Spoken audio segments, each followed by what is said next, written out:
Assalamualaikum warahmatullahi wabarakatuh. Alhamdulillahirabbil alamin wa bihi nasta'in ala umuri dunya waddin. Wassalatu wassalamu ala asyrafil anbiya'i wal mursalin sayyidina Muhammadin wa ala alihi wa ashabihi ajmain. Amma ba'd. Alhamdulillah, bersyukur kepada Allah atas limpahan rahmat, nikmat serta karunia yang telah Allah berikan kepada kita. Salawat teriring salam kita haturkan, kita sampaikan kepada Nabi kita, Nabi besar Muhammad Sallallahu Alaihi Wasallam. Pada kesempatan kali ini, izinkan saya melanjutkan paparan singkat yang berkaitan dengan ulumul Quran. Dan insya Allah pada kesempatan kali ini pokok bahasan atau tema pembahasan yang akan disampaikan secara singkat yaitu seputar asbabun nuzul, definisi macam-macam serta kegunaannya. Penting bagi kita untuk mengetahui apa itu asbabun nuzul secara etimologi atau secara lugatan. Ungkapan asbabun nuzul itu merupakan bentuk idhofah dari kata asbab dan nuzul. Idhofah, apa itu idhofah? Idhofah adalah menyandarkan suatu kata atau dalam hal ini adalah kalimat pada kata lainnya sehingga kemudian melahirkan atau menimbulkan pengertian baru. Sederhananya, idhofah adalah gabungan dua kata dari satu kata dengan kata yang lain yang kemudian memiliki satu arti. Kata pertama itu kemudian disebut mudhof, yang kedua adalah disebut mudhof ilaih. Maka kemudian ada kalimat asbab dan kalimat an-nuzul, ketika digabungkan menjadi asbabun nuzul. Ini kemudian memiliki makna atau arti yaitu sebab-sebab turun. Asbabun nuzul adalah sebab-sebab yang melatar belakangi terjadinya sesuatu, meskipun segala fenomena yang melatar belakangi terjadinya sesuatu dapat disebut asbabun nuzul, tetapi dalam pemakaiannya ungkapan asbabun nuzul dikhususkan atau digunakan untuk menyatakan sebab-sebab yang melatar belakangi turunnya Al-Quran.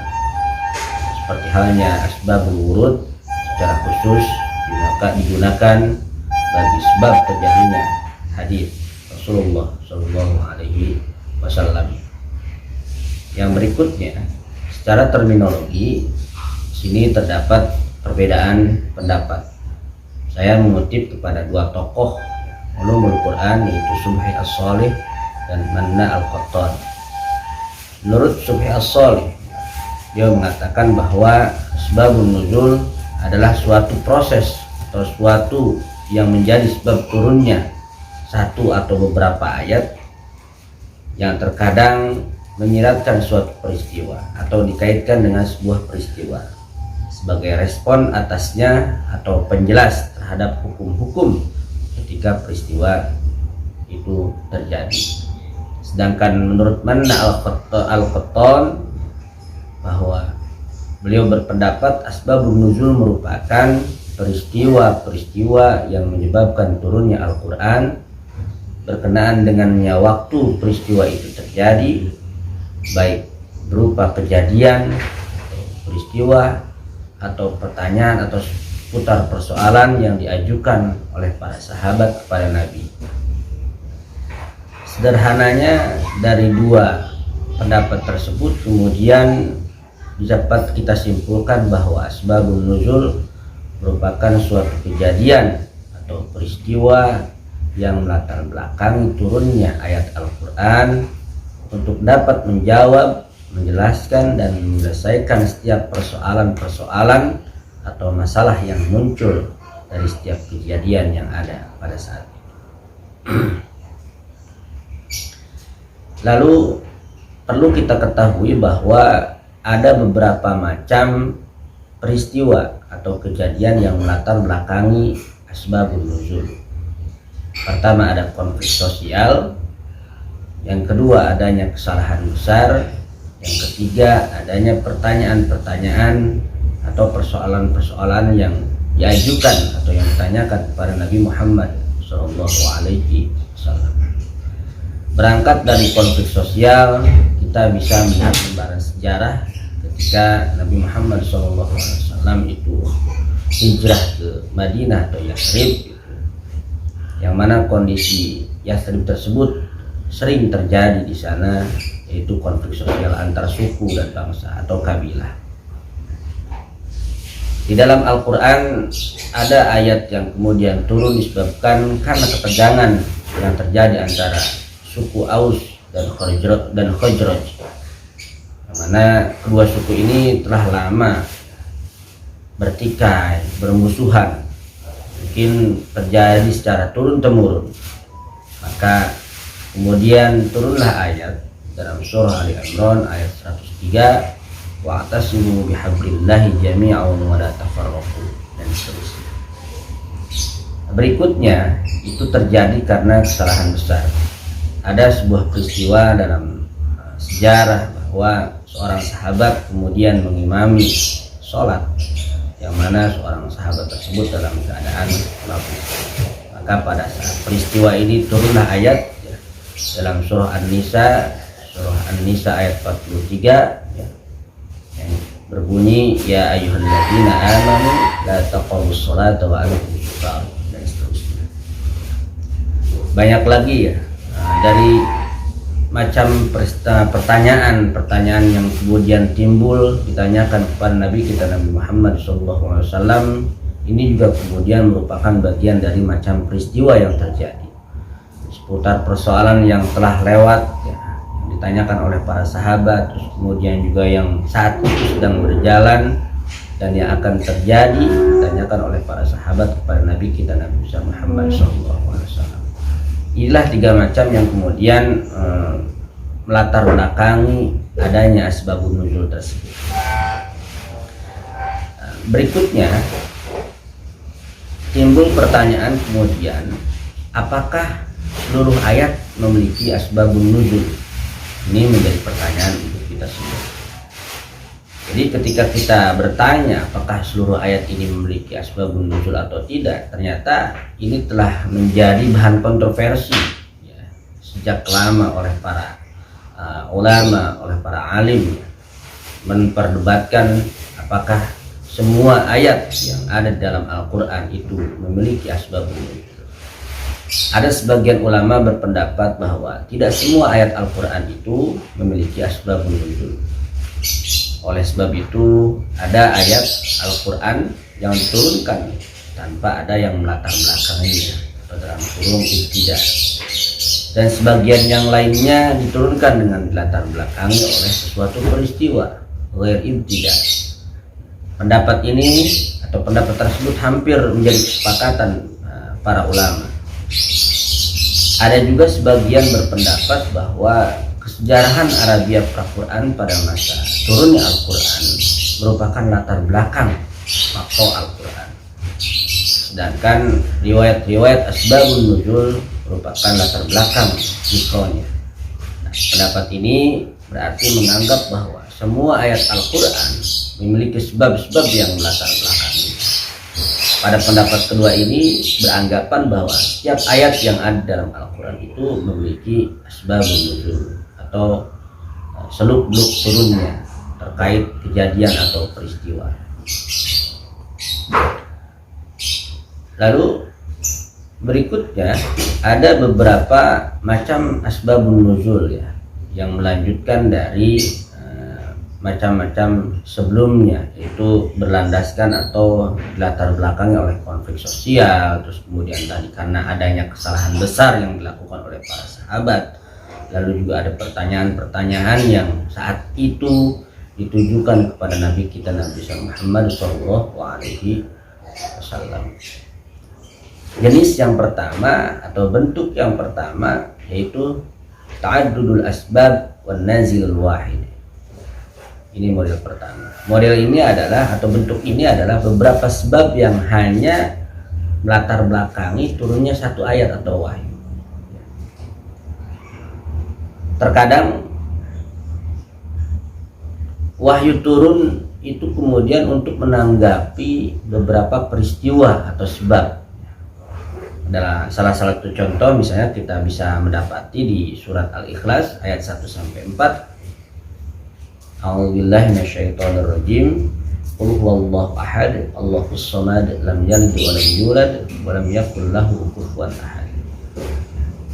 Yang berarti katakanlah, ialah Allah yang Maha Esa, Allah adalah Tuhan yang bergantung kepadanya segala sesuatu, Dia tiada beranak dan tidak pula diperanakan, dan tidak ada seorang pun yang setara dengan Dia.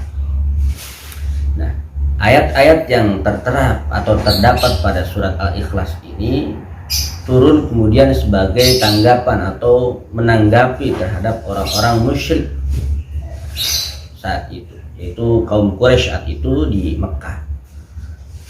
Peristiwa ini, kejadian ini terjadi sebelum Nabi hijrah.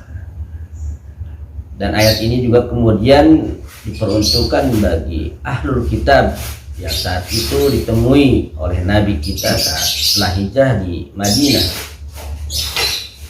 Ayat ini menguatkan bahwa Allah itu Esa, tidak beranak dan tidak diperanakan, juga kemudian tidak seorang pun yang setara dengan Allah Subhanahu wa Ta'ala.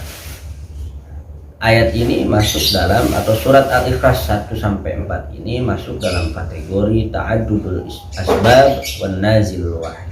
Jadi latar belakangnya turun atau ayat ini atau wahyu ini adalah untuk menjawab beberapa peristiwa. Yang pertama tadi peristiwa di Mekah, yang kedua adalah peristiwa di Madinah. Nah,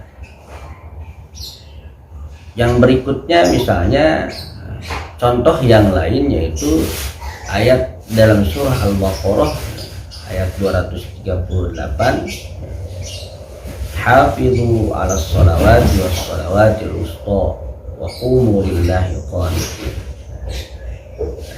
Ayat dalam surah Al-Baqarah 238 ini menurut beberapa riwayat, saya mengambil 2 riwayat saja, ini diturunkan berkaitan dengan beberapa peristiwa atau beberapa sebab. Sebab pertama yaitu dikemukakan bahwa Nabi Muhammad SAW salat zuhur di waktu hari yang sangat panas. Salat seperti ini sangat berat dirasakan oleh para sahabat, maka turunlah ayat tersebut di atas. Ini diriwayatkan oleh riwayat Imam Ahmad, kemudian Bukhari dan Abu Dawud. Di riwayat yang lain, ya, ayat ini juga kemudian melatar belakangi salat zuhur di waktu yang sangat panas. Ada di belakang Rasulullah tidak lebih dari 1 atau 2 shaf saja yang mengikuti. Kebanyakan di antara mereka sedang tidur siang. Ada pula yang sedang sibuk berdagang, maka turunlah ayat tersebut di atas. Ini juga kemudian diriwayatkan oleh Ahmad, An-Nasai dan Ibnu Jarir. Ayat ini menunjukkan bahwa sholat wusta ini perlu dijaga, dan tentu banyak ya penafsiran terkait sebab atau turunnya ayat yang berkaitan dengan surah Al-Baqarah 238 tersebut. Bentuk berikutnya yaitu ta'addudun nazil wal asbabil wahid. Itu satu sebab yang melatar belakangi turunnya beberapa ayat. Ini berbeda dengan yang sebelumnya tadi, ya. Kalau yang sebelumnya itu ya, beberapa sebab yang melatar belakangi turunnya satu ayat. Nah, kalau yang kedua ini adalah karena satu sebab kemudian melatar belakangi turunnya beberapa ayat. Kita bisa lihat di surat Ad-Dukhan ayat 40, di surat Ad-Dukhan ayat 10 sampai kemudian 15 dan 16. Fartaqib yauma ta'tis sama'u bidukhanin mubin, maka tunggulah pada hari jika langit membawa kabut yang tampak jelas. Lalu di ayat 15-nya, inna kashiful adabi qalilan innakum a'idun. Sungguh kalau kami melenyapkan azab itu sedikit saja, kata Allah, tentu kami akan kembali ingkar. yauma nabtishul batasyatal kubra inna muntaqimun. Ingatlah pada hari ketika kami menghantam mereka dengan keras, kami pasti memberi balasan. Nah, ini merupakan beberapa ayat yang dijadikan contoh dalam untuk jenis atau bentuk asbabun nuzul, ta'addudun nazil wal asbabil wahid. Asbabun nuzul dari ayat-ayat yang tadi saya bacakan di atas adalah dalam suatu riwayat dikemukakan ketika kaum Quraisy itu durhaka pada Nabi Muhammad SAW, lalu kemudian Nabi berdoa supaya mereka mendapatkan kelaparan umum seperti kelaparan yang pernah terjadi di saat zaman Nabi Yusuf alaihissalam. Hasilnya mereka menderita kekurangan atau kefakiran sampai-sampai mereka pun kemudian memakan tulang karena tidak ada ketersediaan gandum dan lain sebagainya untuk mengenyangkan perut-perut mereka, sehingga turunlah ayat dalam surah Ad-Dukhan ayat 10 ini ya. Taqib yauma ta'tis sama'u bidukhanin mubin, maka tunggulah pada hari ketika langit membawa kabut yang tampak jelas. Lalu kemudian mereka menghadap Nabi Muhammad SAW untuk memohon bantuan atau pertolongan. Maka Rasul pun berdoa agar diturunkannya hujan oleh Allah Subhanahu wa taala. Akhirnya hujan pun turun. Maka turunlah ayat selanjutnya di ayat 15. Inna kashiful adab qalilan innakum a'idun. Sungguh kalau kami melenyapkan azab itu sedikit saja, tentu kami akan kembali ingkar. Maka turunlah hujan atas permintaan Rasulullah SAW. Namun setelah peristiwa hujan tersebut, ya, kita tahu berkahnya hujan seperti apa, yang menumbuhkan banyak tumbuh-tumbuhan, terus kemudian bibit-bibit yang kita tanam kemudian tumbuh sehingga menghasilkan hasil panen yang baik, sehingga hasil panen tersebut bisa kita makan. Namun setelah mereka itu kemudian memperoleh kemewahan, ya, kenikmatan dari apa yang mereka hasilkan, mereka pun kembali kepada keadaan semula, sesat dan durhaka. Maka turunlah kemudian surat Ad-Dukhan ayat 16, dan dalam riwayat tersebut dikemukakan bahwa siksaan itu akan turun di waktu perang Badar. Yauma nabtishul batasyatal kubra inna muntaqimun. Baik, kita lanjutkan ya. Lalu redaksi dan makna ungkapan sababun nuzul ya. Jadi redaksinya itu kemudian dikelompokkan ya. Jadi ungkapan-ungkapan yang digunakan oleh para sahabat saat itu untuk menunjukkan turunnya Al-Quran tidak selamanya sama. Ungkapan-ungkapan itu secara secara keseluruhan, secara garis besar itu dikelompokkan dalam dua kategori. Yang pertama adalah sharih, itu jelas ya, visionable.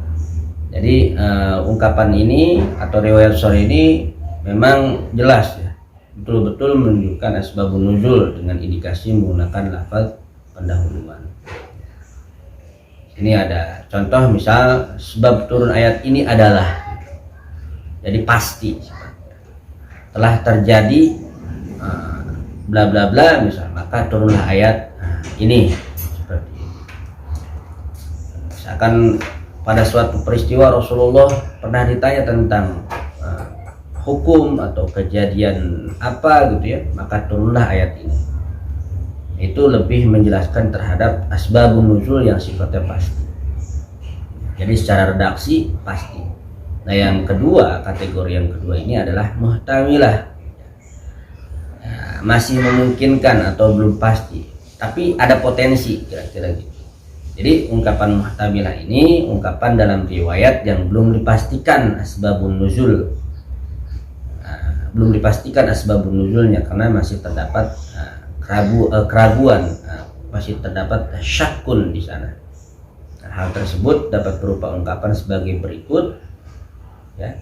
Ayat ini diturunkan berkenaan dengan Lalu kemudian sahabat mengungkapkan, saya kira ayat ini diturunkan berkenaan dengan. Jadi masih ada kalimat atau kata yang mengindikasikan terhadap kemungkinan-kemungkinan gitu. Jadi belum ada kepastian.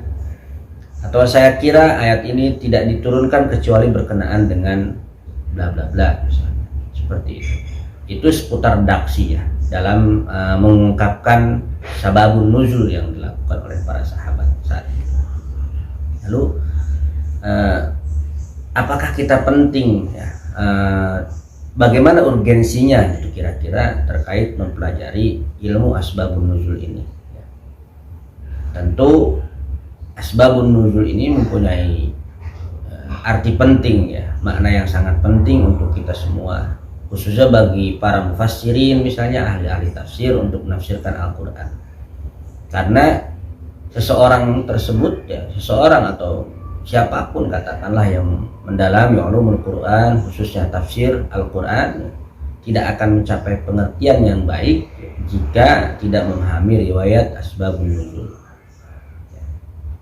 tidak memahami asbabun nuzul suatu ayat atau suatu ayat di dalam Al-Quran. Ada ulama klasik ya, Al-Wahidi yang wafat pada tahun 468 Hijriah 1075 Masehi.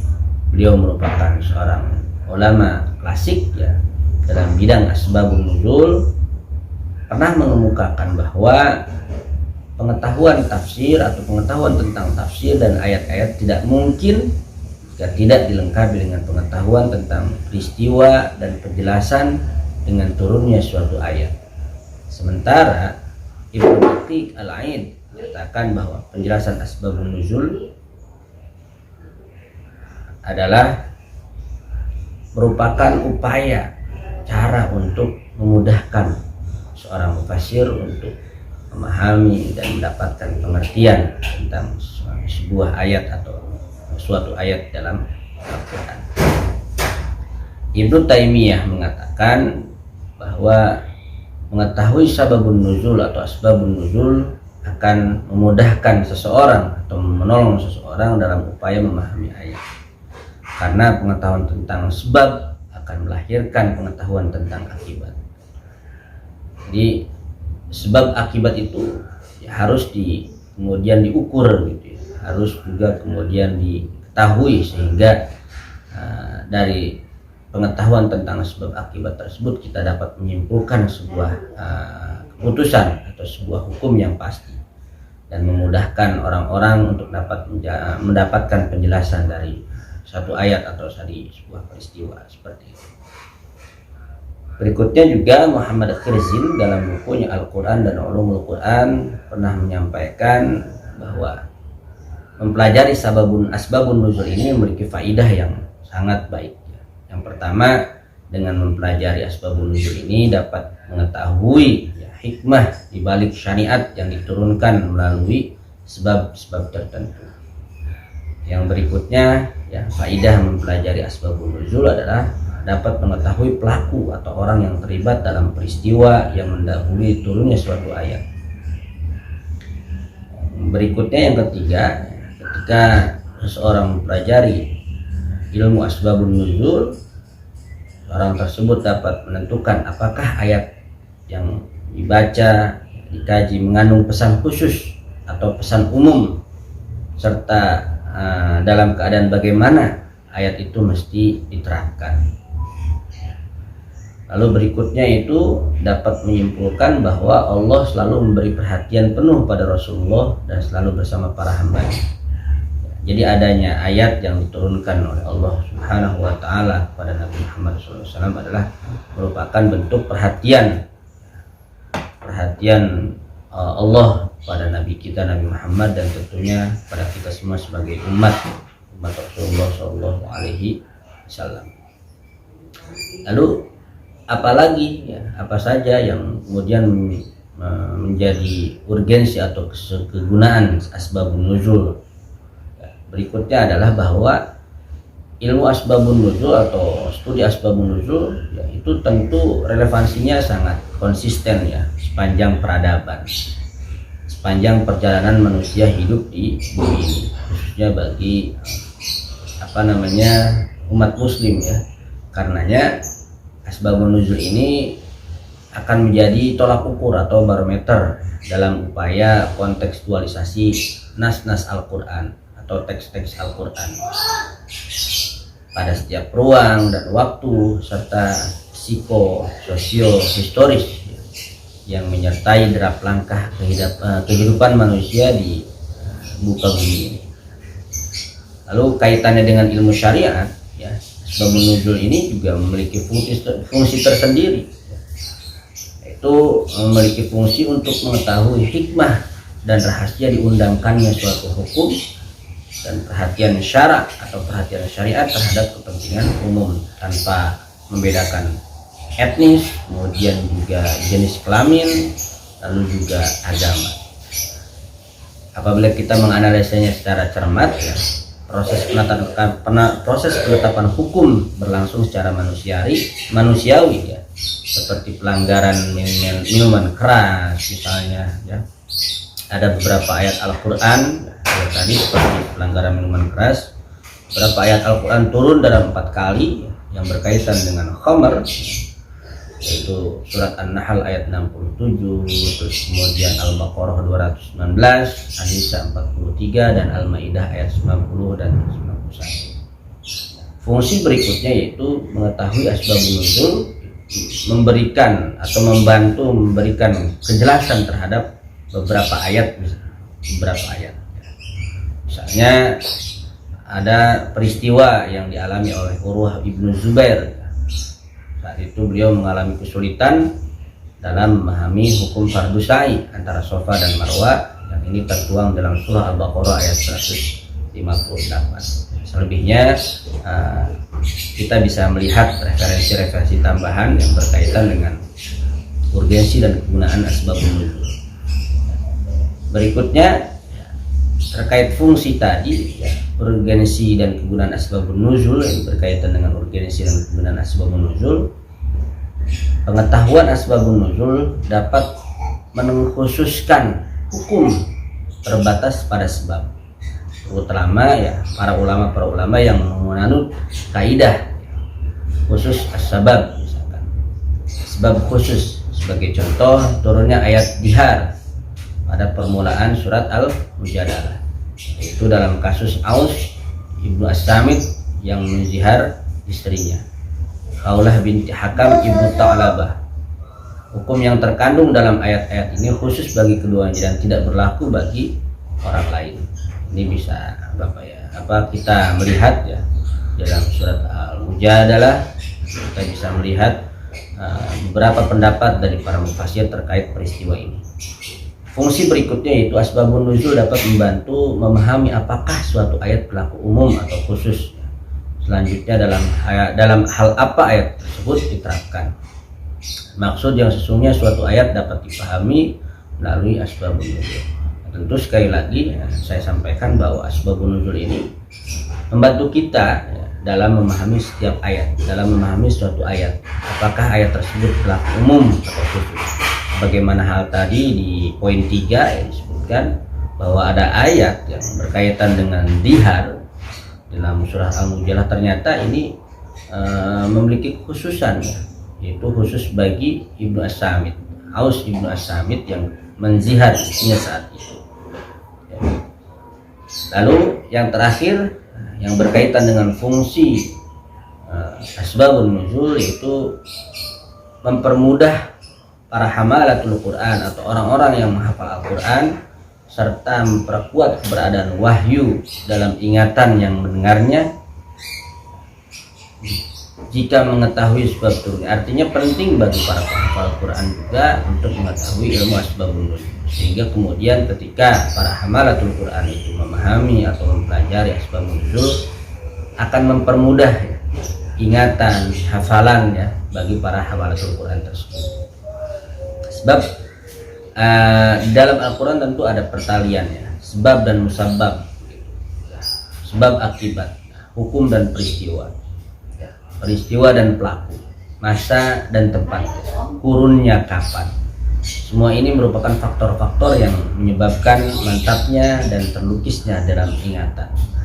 Ketika para hamalatul Quran atau para hufaz itu memiliki kemampuan atau menguasai asbabun nuzul, maka lebih mudah bagi mereka, akan mempermudah mereka untuk fokus untuk menguatkan ikatan ingatannya ya, dalam menghafal Al-Quran tersebut. Saya kira itu paparan singkat yang bisa kami sampaikan. Ya tentu banyak ya referensi-referensi atau literatur-literatur yang berkaitan dengan asbabun nuzul.